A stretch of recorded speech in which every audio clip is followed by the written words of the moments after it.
Part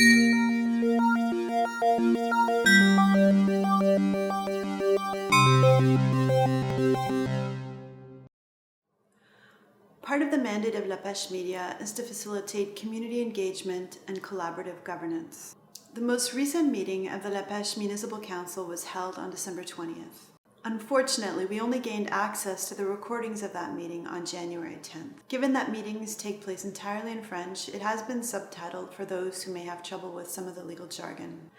However, if you do not have the endurance to sit through the entire meeting, here's a quick take of what happened.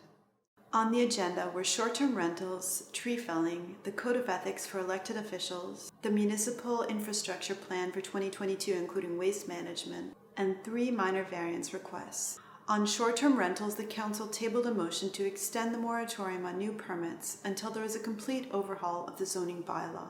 Only those permit requests already being processed or renewal requests for permits in good standing will be considered. As part of that same motion, tree felling is banned in almost all situations aside from a long list of exceptions, which includes almost everything you can think of aside from commercial logging. Both of those files fall under Draft Regulation RCI 01-2021, which is scheduled to be passed at the next council meeting on January 17th. The councillors unanimously adopted the proposed Code of Ethics, which will require them to attend training in ethics and municipal governance. Of the 3 minor variance requests, 2 were rejected, and 1 at 89 Mahon Sud was accepted with minor modifications. There was only 1 submission to the request for proposals for waste management services. It has been awarded to Martin Lalonde, Inc. at a cost of $2,295,000 per annum and will include the new compost program. Martin Lalonde currently provides waste management services to Cantley as well as other municipalities. The next Municipal Council meeting will be held on January 17th. Community members are encouraged to attend and may ask questions in the language of their choice. Questions may also be submitted ahead of time in writing to your councillor.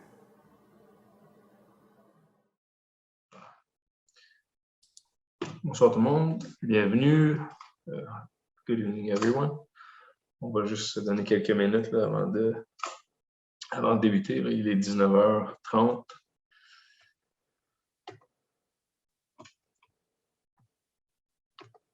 Il y a des gens qui se joignent à nous.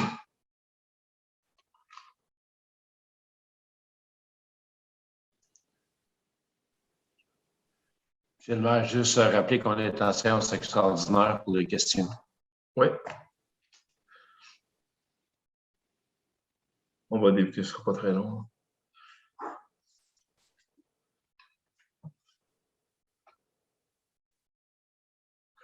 Donc d'abord, je dirais, si on revient, vous savez, il y a eu les élections en début novembre, puis depuis, le calendrier de travail normal du Conseil est un peu, je dirais, la cadence n'est pas la même que d'habitude. On va reprendre une cadence normale à partir du mois de février 2022. Donc, on a une autre séance à la mi-janvier au retour des fêtes. Puis ensuite, les séances reprendront leur cadence normale là, tous les premiers lundis de chaque mois là, à partir de février. As I was just saying, since the election, we've been I'd say our calendar has been somewhat disrupted, and we'll be back to a normal schedule starting on the first Monday of February 2022. So we have an ordinary council meeting planned on January 17th, and then we're back to a normal schedule. So, ouais, puis ouais, là, évidemment, ce qui est prévu, là, on pensait un retour en personne, en présentiel, à la mi-janvier. Maintenant, avec ce qui se produit, là, donc ce soir, par exemple, les conseils municipaux qui avaient une rencontre prévue en personne, on a tous reçu une communication de la province à l'effet qu'on devait passer en vidéoconférence, ou en tout cas de ne pas le faire devant le public. Là. Donc, la situation se corse. Je vous rappelle que donc on est en séance extraordinaire. Il y a une période de questions, mais les questions lors d'une séance extraordinaire doivent se limiter vraiment aux sujets qui apparaissent à l'ordre du jour. Si jamais vous avez des questions d'ordre général ou pour des sujets qui ne touchent pas des éléments de l'ordre du jour, là, je vous invite à soit nous écrire entre-temps ou de venir à la séance du 17 janvier. Donc, la séance est ouverte. Là, il est 19h. Il est 19h30 là, et il y a 10 personnes, 10 membres du public. Donc, on va commencer par l'adoption de l'ordre du jour, puis après, il y aura tout de suite la période des questions. Donc, vous voyez, dépôt du projet de règlement de contrôle intérimaire, un projet qui touche ce projet. Bon, il y avait une résolution de contrôle intérimaire ensuite, règlement là, qui touche l'abattage d'arbres et l'allocation de courte durée. En 3A, adoption du règlement 21.825, code d'éthique et de déontologie des élus. 3 demandes de dérogation mineures. Ensuite, travaux publics, la planification des infrastructures municipales 2022. On parle surtout de la voirie dans ce cas-là. Prolongation de contrat de collecte et transport des déchets domestiques, recyclage encombrant janvier et février 2022. Contrat de collecte et transport des matières résiduelles de mars 2022 à 2023. Approbation des dépenses, programme d'aide à la voirie locale. Volet, projet particulier d'amélioration par circonscription électorale. Donc, est-ce que j'ai un proposeur pour l'adoption de l'ordre du jour? Proposé par M. Claude Giroux, appuyé de M. Pierre Lebel. Est-ce qu'il y a des questions ou commentaires? Est-ce que tout le monde est d'accord? Donc, c'est adopté à l'unanimité. Et on va tout de suite y aller avec la période des questions. Evelyne. Oui, Madame Mireille Gauvreau-Sansen. Bonsoir, Madame Sansen. And I'd like to remind everyone if you want to ask a question in English, it's absolutely okay to do so. And I'll respond in both languages. Je vous écoute, Madame Sansen. Oui, bonjour. Bonjour. Pourriez-vous, quand vous allez approuver les règlements, les expliquer un peu en général? Oui, définitivement. Oui, on pourra même les afficher à l'écran, afficher les principaux éléments. Là. Il y en a un qui est... Oui, ça va me faire plaisir de le faire. OK, ouais. Merci. Plaisir. Bonne soirée, joyeuse fête. Est-ce qu'il y a d'autres questions? Il n'y a pas d'autres mains levées. OK. Non, Madame Sansen, c'est OK, excellent. Ben, écoutez, on va y aller avec la séance. Donc, en dépôt du projet de règlement, puis on dit bien dépôt ici, on a fait un avis de motion à la première séance de décembre. Là, on dépose le règlement et le règlement va être adopté formellement là, à la mi-janvier au retour des fêtes. Donc, si on veut, est-ce qu'on peut, comme suggéré, c'est un très bon point, on peut afficher le règlement. Je considère qu'il y a deux pages principales, il y a 2 éléments principaux, un pour chacun des règlements, mais en gros, si on va à l'allocation de courte durée, commençons par l'allocation de courte durée. Allons tout dans la page 15. Au début, c'est vraiment plus une portée administrative. Donc, je pense que l'élément principal, comme vous savez, on a adopté un règlement sur l'allocation de courte durée en 2019. Puis, le Conseil, à l'automne dernier, on a fait un avis de motion. Puis, en fait, on a adopté une résolution de contrôle intérimaire pour créer un moratoire sur l'émission de nouvelles autorisations jusqu'à ce qu'on fasse une révision complète de la partie de notre règlement de zonage qui touche l'allocation de courte durée. Donc, le processus, quand on entame des mesures intérimaires, là, soit qu'on adopte tout de suite un règlement de contrôle intérimaire. Dans notre cas, on avait commencé par une résolution. Maintenant, on adopte un règlement de contrôle intérimaire. Puis ensuite, il y aura révision du règlement de zonage. Le but, vraiment, ici, c'est de continuer la volonté du Conseil, là, telle qu'elle est décrite dans le règlement, le projet de règlement que vous voyez, c'est en fait de ne pas émettre de nouvelles autorisations de résidence de tourisme. Donc, si on regarde, l'usage résidence de tourisme est prohibé sur tout le territoire de la municipalité. Par contre, malgré le premier alinéa, une telle prohibition ne vise pas le renouvellement d'une autorisation municipale dûment obtenue avant l'adoption du présent règlement. Maintenant, on vient préciser qu'il y a peut-être des gens qui avaient... Dans le règlement précédent, on pouvait obtenir une autorisation lorsque les documents nécessaires à l'obtention étaient en voie d'être acceptés et approuvés. Là, on dit le renouvellement prévu au 4e alinéa peut être accordé lorsque les conditions suivantes sont respectées. Puis là, on nomme les conditions à respecter. Encore une fois, là, on fait référence vraiment à des dossiers qui étaient déjà en cours. Donc, des gens qui auraient, dans les 2 dernières années, auraient comme régularisé leurs opérations, auraient obtenu une certification, ou des gens qui étaient en voie de le faire. Puis, donc, on dit en 16, le renouvellement d'une autorisation municipale ne peut être accordé si l'exercice de l'usage a fait l'objet de quelconque constat d'infraction découlant du présent règlement. Puis là, on parle vraiment d'un avis d'infraction qui serait sommé par une reconnaissance de culpabilité, là, ou du moins qui serait un avis d'infraction qui n'est pas contesté en cours et qui n'est pas évidemment d'effet en cours. Là. Et puis, je pense que si on peut descendre un peu plus bas. Ouais, voilà, c'est tout pour la règle, pour ce qui est de la location de courte durée. Donc, c'est de maintenir le moratoire actuel puis de traiter les dossiers qui étaient déjà en cours de traitement. Puis si on remonte à moi, je pense qu'on devrait regarder ensemble les exceptions à la coupe d'arbres. À l'abattage d'arbres. Donc, l'abattage d'arbres, on commence par dire de façon très générale, l'abattage d'arbres est prohibé sur tout le territoire de la municipalité. Maintenant, on vient nommer les exceptions au règlement. Puis on se rappelle que l'intention par rapport à l'abattage d'arbres, c'était vraiment de stopper, en fait, on tente de stopper les cas où il y a de l'abus au niveau de la coupe forestière. Puis, s'il y a de l'abus, aujourd'hui, on a un moyen législatif pour intervenir, puis qu'il y a des conséquences.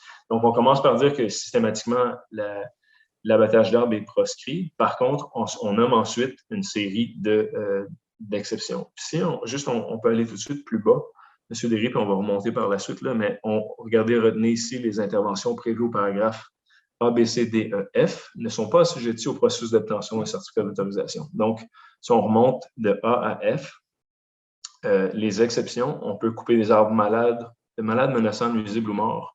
Dans le cadre d'une coupe d'assainissement, pour avoir du bois de chauffage à des fins personnelles uniquement non destinées à la commercialisation ou à la revente, pour dégager l'espace nécessaire à l'implantation d'un bâtiment principal, construction d'accompagnement, etc. Dans le fond, ici, on a obtenu un permis municipal pour une construction, une rénovation, puis il y a des coupes qui sont nécessaires dans le cadre du permis, on peut faire la coupe. Pour l'autoconstruction pour des fins personnelles et aux fins agricoles sur le terrain en culture. Maintenant, dans les autres cas qui sont décrits, il doit y avoir une communication avec la municipalité. Là. Il doit y avoir une interaction avec la municipalité. Dans le cadre d'une autorisation municipale, c'est une signature de protocole d'entente de travaux pour la transformation artisanale sur place du bois et sa mise en marché. Ici, on veut vraiment avoir une idée de l'ampleur de la coupe là, artisanale. Aux fins commerciales, selon les règles établies par les règlements en vigueur, donc notre règlement de zonage actuel couvre quand même là, la coupe commerciale. Là, on parle de quantités qui, actuellement, là, au règlement de zonage, sont des quantités qui sont supérieures à 100 cordes par année, là, qui doivent faire l'objet d'un permis puis d'un plan d'aménagement, etc.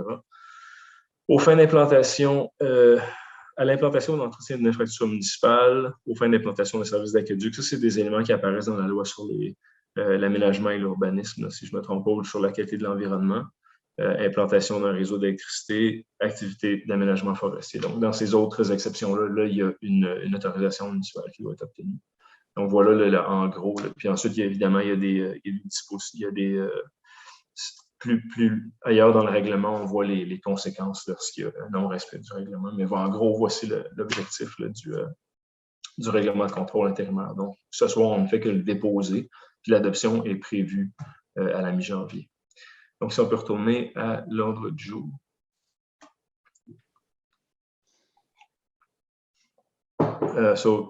Just to be clear, tonight we're simply making public the draft bylaw, and its adoption is planned for mid-January. En 3A, adoption du règlement 21-825, Code d'éthique et de déontologie des élus. Donc, il y a eu un avis de motion qui a été donné à la séance ordinaire du Conseil tenue le 6 décembre 2021. Il y a eu de légères modifications, là, des précisions par rapport à la notion de confidentialité, mais autrement, il n'y a rien qui change de façon importante l'objectif et le cadre réglementaire là, du règlement. Est-ce que j'ai un proposeur pour son adoption? Proposé par Mme Pamela Ross, appuyé de Mme Caroline Larocque. Est-ce qu'il y a des questions ou commentaires? Est-ce que tout le monde est d'accord? Juste faire un signe bien clair. Merci. Donc, c'est adopté à l'unanimité. On passe maintenant aux 3 dérogations mineures. Donc, 3 dérogations qui avaient, je pense que dans tous les cas, qui avaient fait objet de recommandations lors d'une séance du CCU, si on descend, M. Derry. séance du CCU qui avait eu lieu. C'était le 30 novembre 2021. Donc, puis si on regarde en fait les demandes reçues puis les recommandations, je pense que l'objectif du conseil, c'est de suivre les recommandations du CCU. Donc, dans le premier cas, pour le 89 Maranthe-Sud, c'est d'autoriser la demande de dérogation mineure pour la propriété pour l'implantation de la résidence et du patio dans la marge de recul riveraine du milieu humide, conditionnellement à ce que les marges de recul riveraines soient supérieures à la demande initiale. Donc, une distinction par rapport à la demande initiale, soit de permettre la construction de la résidence à 25 mètres du milieu humide au lieu de 21 mètres et le patio soit à 24 mètres du milieu humide au lieu de 20 mètres. Puis le CCU recommande de refuser la demande de dérogation mineure pour permettre la construction du garage annexé à l'intérieur de la marge de recul riveraine, considérant qu'il est possible d'implanter conformément à la norme réglementaire en déplaçant la résidence sur le terrain, donc en revoyant, dans le fond, les éléments qui avaient été fournis à la demande, on peut éviter une inclusion dans la marge de recul riveraine. Est-ce que j'ai un proposeur proposé par M. Pierre Lebel, appuyé de Mme Pamela Ross? Est-ce qu'il y a des questions ou commentaires là-dessus? Est-ce que tout le monde est d'accord? Ça va. Madame Ross, ça va. Donc, c'est adopté à l'unanimité. En 4B, demande de dérogation mineure 23 chemin George Clark pour la construction d'une terrasse surélevée, donc un patio dans la marge de recul riveraine du lac. La construction, on s'en remonte un peu, M. Derry. Au titre, ben, c'est ça. Ça va? OK, c'est bon. Faites-moi signe si jamais ça changeait. Bon, pour l'agrandissement de la résidence dans la marge de recul riveraine, l'agrandissement du garage conventionnel dans la marge de recul riveraine. La demande vise à permettre l'agrandissement de la résidence familiale, isolée à 8,42 mètres de la ligne des Hautes-Eaux, alors que la norme est de 15 mètres. L'agrandissement du garage conventionnel à 13 mètres, alors que la norme est de 15 mètres. Et la construction d'un patio dans la rive, lorsque l'article 19.5.2 n'autorise pas de patio dans la rive. Et donc là, on est au 14 chemin Rutherford. Et puis, bon, suite à l'analyse du CCU, le conseil, en fait, le CCU recommande de refuser la demande de dérogation mineure, considérant que la résidence peut être agrandie en achetant un étage et que le garage conventionnel et le patio ne sont pas des éléments essentiels à l'objectance de la propriété et qu'il faut minimiser les impacts des constructions à proximité des zones de mouvement de masse. Donc, il y a cette notion-là dans la loi sur l'aménagement et l'urbanisme, la dérogation mineure. Si le refus de la dérogation cause un préjudice aux demandeurs, je dirais que c'est un argument favorable à son acceptation. Dans ce cas-ci, on considère que ce n'est pas le cas et qu'il y a des alternatives éventuellement. Donc ici, la recommandation, c'est de refuser la demande de dérogation mineure. Est-ce que j'ai un proposeur? Proposé par M. Claude Giroux, appuyé de M. Richard Gervais. C'est des questions ou commentaires? Oui, Mme Pamela Ross. En sourdine. Oui, juste rappeler qu'on a sauté 4B. Oh, OK, oui. Non, il y a eu tout un... Okay. C'est peut-être tantôt quand on cherchait. Là, Oh, sorry. Mais, aucun problème. On s'excuse. Merci, Pam. Président du CCU. Oui, président du CCU en 4B. On pourrait-tu finir celle qu'on ouais, un peu devant la... Donc, est-ce que c'est un très bon point, Claude? Est-ce que est-ce que tout le monde est d'accord? C'est bon? Caroline, ça va? Donc, la résolution est adoptée à l'unanimité, donc la demande est refusée. Okay. Si on retourne, là, on retourne à... OK, en 4... OK. Bon. On n'avait pas commencé par George Clark. Ou c'était Mahan? Non, c'est ça, c'était Mahan. Donc, c'est bon. Donc, demande de dérogation mineure 23 chemin George Clark pour la construction d'une terrasse surélevée dans la marge de recul riverain du lac, la construction d'une terrasse surélevée d'une largeur supérieure à 5 mètres dans la zone tampon et la construction d'une terrasse surélevée d'une superficie supérieure à 25 mètres carrés dans la zone tampon. Donc on comprend les éléments de la demande, puis une fois analysé le CCU, la recommandation du CCU, elle est résumée ici. recommande d'accepter la demande de dérogation mineure afin de permettre l'implantation d'un patio dans la marge de recul riveraine, conditionnellement à ce que le patio ait une superficie maximale de 25 mètres carrés, donc il respecte le règlement de zonage pour la superficie dans la zone tampon, une largeur maximale de 5 mètres, et de refuser pour permettre une superficie supérieure, et de refuser la demande afin de permettre un patio d'une largeur supérieure à 5 mètres. Considérant qu'il est possible de respecter ces normes, les normes édictées par l'article 19.5.2 du règlement et ses amendements relatifs au zonage. Donc, est-ce que j'ai un proposeur pour la résolution? Proposé par M. Daniel Meunier, appuyé de M. Francis Beausoleil. Est-ce qu'il y a des questions ou commentaires? Puis, est-ce que tout le monde est d'accord? Donc, c'est adopté à l'unanimité. On peut descendre en 5.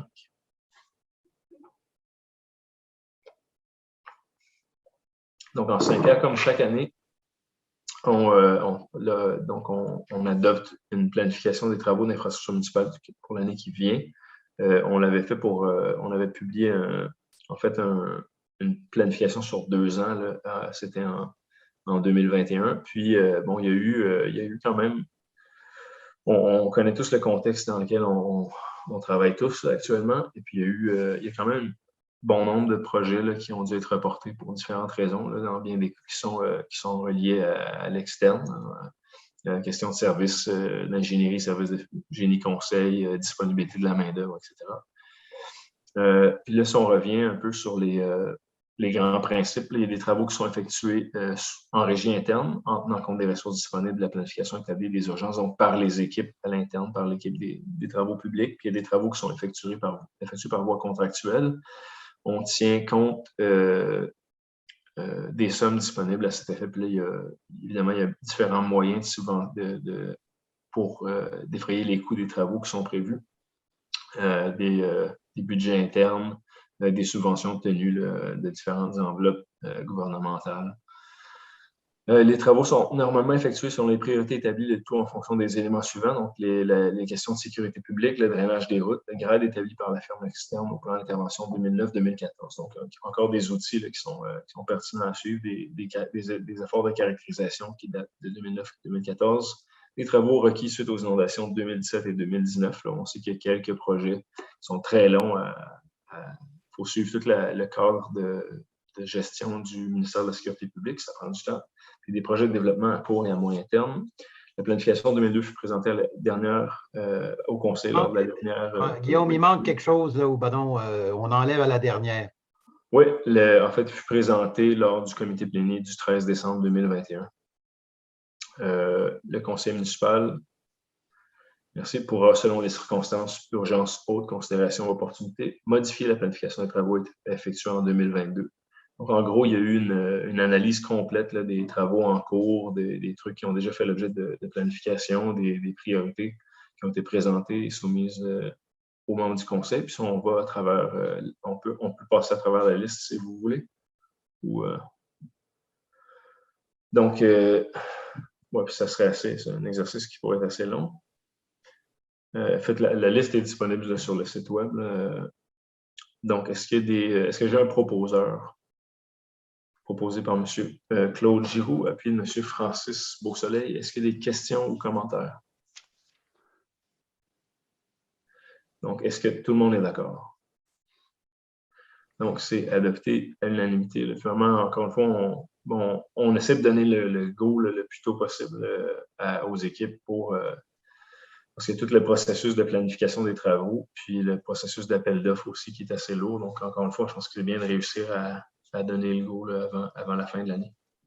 En 5B, prolongation du contrat 2016 SOU 320-018, le contrat qui, à l'époque, collecte, transport et disposition des déchets domestiques, des matières recyclables, des résidus domestiques dangereux et des encombrants. Donc, on se rappelle, l'entreprise avec qui la municipalité fait affaire depuis bon nombre d'années, c'est l'entreprise Aimé Fleury Trucking. Maintenant, le contrat actuel se termine au 31 décembre et puis l'entreprise met fin à ses activités.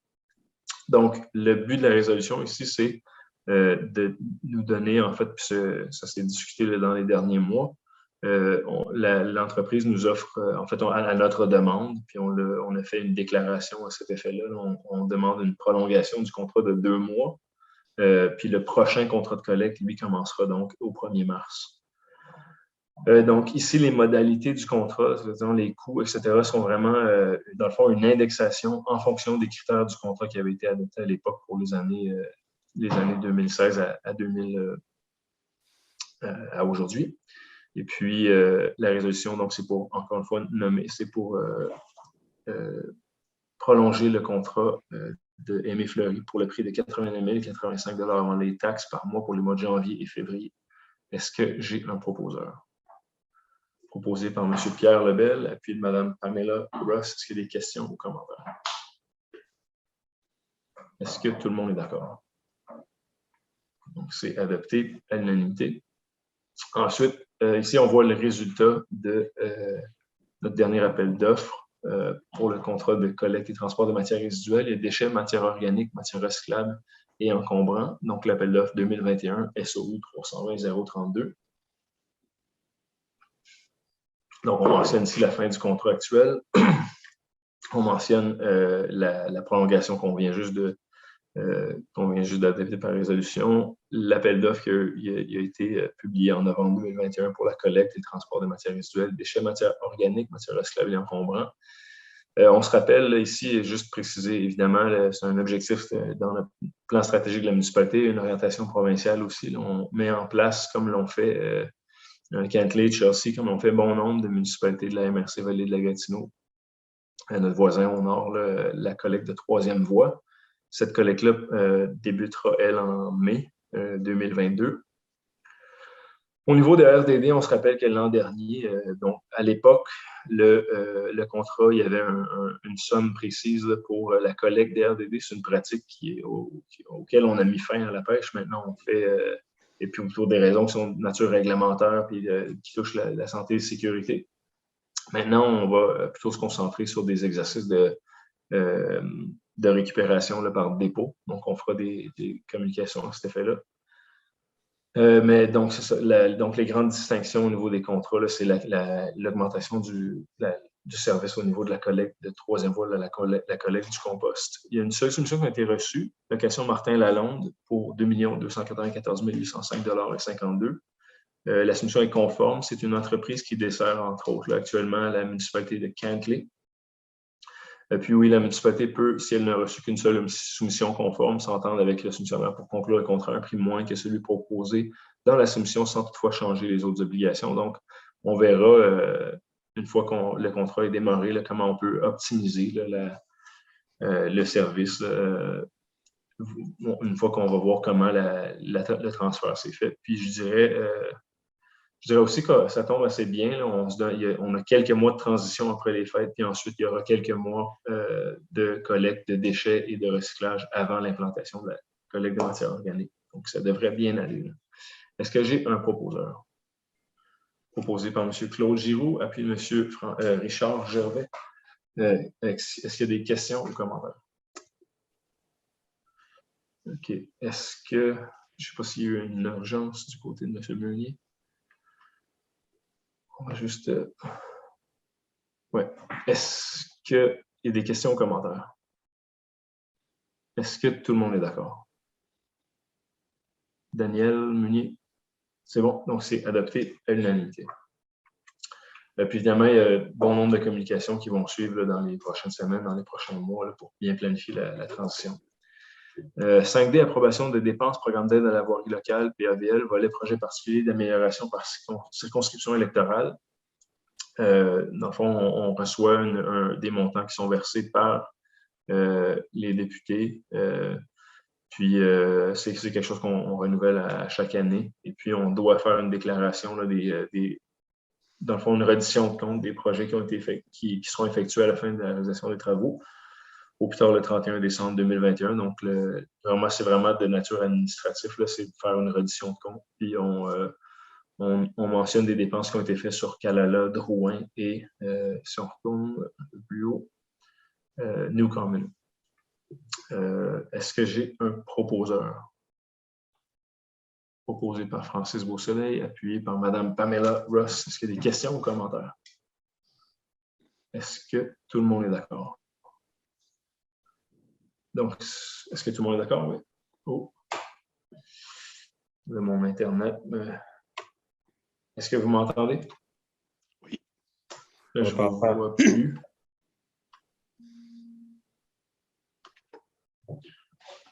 Est-ce que vous m'entendez?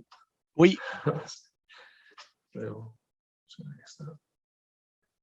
Faites-moi signe là, si vous m'entendez. Est-ce que vous m'entendez? Oui, Oui. OK. Moi, je vous ai perdu un certain temps. Là. C'est-à-dire que votre connexion est instable. Donc, j'ai fermé ma caméra. Donc, tout le monde est d'accord. Je ne l'ai pas vu, donc c'est adopté à l'unanimité. Oui.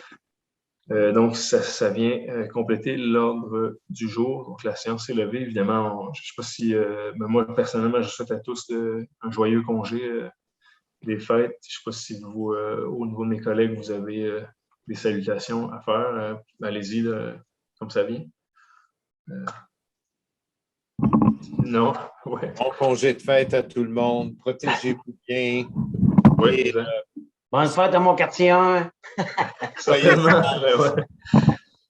Ben ouais. aux gens de la municipalité, Ben, certainement, oui. aux travailleurs de la municipalité aussi, évidemment. Définitivement, oui. Merci beaucoup. Joyeux Bon, Noël, ouais. joyeuses fêtes. Faites attention, soyez prudents. Exact. Bonne Merci. soirée. Ben, sur ce, je vous souhaite à tous une bonne fin de soirée, puis on se revoit là, en janvier. Puis aux membres du conseil, est-ce qu'on devrait juste rester un instant? Donc, on peut faire.